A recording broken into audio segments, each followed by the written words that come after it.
तो भारतीय प्रतिनिधिमंडल में सामिल नहीं थाय टीएमसी सांसद यूसुफ पठाणे उपलब्ध न होवानुं बहाનું કાઢ્યું છે। ટીએમસીએ પોતાના સાંસદને ડેલિગેશન સાથે જતા અટકાવ્યા છે। તો ટીએમસી તરફથી સાંસદ यूसुफ પઠાણનો સમાવેશ કરાયો હતો। ઓલ પાર્ટી ડેલિગેશન અભિયાનનો ભાગ નહીં બનીએ ટીએમસીનું આ નિવેદન પ્રતિનિધિમંડળને વિદેશમાં મોકલવાનો તેમણે નિર્ણય લીધો છે। તો પાકિસ્તાનની પોલ ખોલવા વિદેશમાં ડેલિગેશન મોકલવામાં આવશે।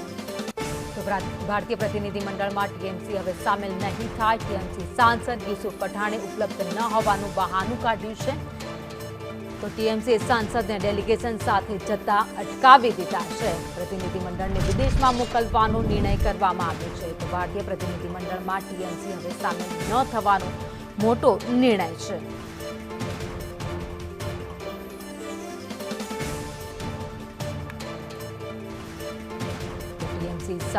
જે સાંસદો છે ટીએમસીના જેમાં यूसुफ પઠાણ જેઓ ડેલિગેશનમાં સામેલ નથી થવાના, પ્રતિનિધિમંડળમાં સામેલ નથી થવાના, ટીએમસી સામેલ નહીં થાય। ટીએમસી સાંસદ यूसुफ પઠાણે પોતે હાજર ન હોવાની અપડેટ આપી છે અને એટલા માટે તેઓ એટલે કે ટીએમસી પાર્ટી થકી તેઓ પ્રેઝન્ટ કરી રહ્યા હતા પોતાને, પરંતુ હવે તેઓ હાજર નથી રહેવાના તેવું બહાનું કાઢવામાં આવ્યું છે। ટીએમસી પોતાના સાંસદને ડેલિગેશન સાથે જતા અટકાવ્યા છે।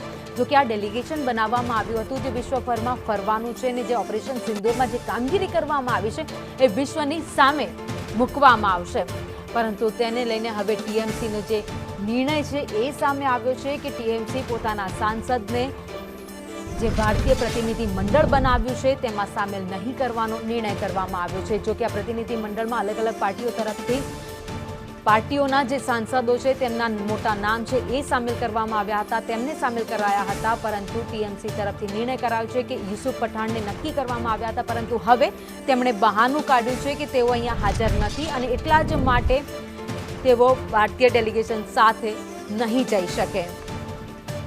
तो टीएमसीનો જે મોટો નિર્ણય છે એ અહીંયા અત્યારે જોવા મળી રહ્યો છે। ભારતીય પ્રતિનિધિમંડળ સાથે વિદેશ જવાનો તેમણે ઇનકાર કરી દીધો છે। તેમણે કહ્યું છે કે અમારા સાંસદ यूसुफ પઠાણ અત્યારે ભારતમાં હાજર નથી, તેઓ વિદેશ ગયા છે ને એટલા જ માટે ભારતીય પ્રતિનિધિમંડળ સાથે તેઓ અન્ય દેશમાં નહીં જઈ શકે। તો ટીએમસી તરફથી સાંસદ यूसुफ પઠાણનો સમાવેશ કરવામાં આવ્યો હતો, તેમણે જ આ નામ નક્કી કર્યું હતું। વધુ અપડેટ સાથે સંવાદદાતા અજય યાદવ અમારી સાથે જોડાઈ ગયા છે। અજય, ટીએમસીએ વધુ મોટો નિર્ણય કર્યો છે, ડેલિગેશન સાથે यूसुफ પઠાણને મોકલવાનો ઇનકાર અને બહાનું કાઢવામાં આવ્યું છે કે તેઓ અત્યારે વિદેશમાં છે। देखिए, निश्चित तौर पर भारत सरकार की तरफ से तमाम सारी तैयारियां की जा रही थी किस तरह से पाकिस्तान को एक्सपोज करना है, और एक्सपोज करने के लिए 7 सदस्यों का एक डेलीगेशन बनाया गया है। इसमें अलग अलग जो दल हैं अलग अलग देशों में जाएंगे, लेकिन ये जो दल है 20 तारीख और 23 तारीख को इंडिया की तरफ से ब्रीफ किए जाएंगे। उसके बाद जो है पाकिस्तान ने किस तरह से भारत में आतंकवादी गतिविधियां चलाई हैं उसको एक्सपोज करने का निर्णय भारत सरकार की तरफ से लिया गया है। लेकिन इस डेलीगेशन में के ऐलान होने के बाद ही कई तरह के उहापोह या कह सकते हैं कि